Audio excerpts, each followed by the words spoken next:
देव मनशा कडेन सल्लो करता, हांव तुजो देव आनी तुमी म्हजी परजा, एकामेकाक तुमी भाव भयणी. पूण मनशाक तें रुचलें ना. संवसाराच्या आडंबरा मुखार दैवीक कार्य सोबलें ना. दैवीक कुशेक पाळो दिलो ना. रायाक तांणी विचून काडलो, देवाच्या समानाक वापरलो. आपणाक ताचे गुलाम म्हूण वळखताना दैवीक स्वातंत्र्य विसरून गेले.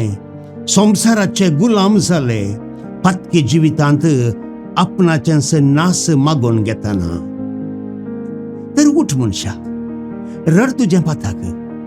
देवा लागीं धांवन वचोन पातकां तुजी धुवन काडन परत तसो पूत आनी धू जावन वेंगेन तुका ताणें घेताना.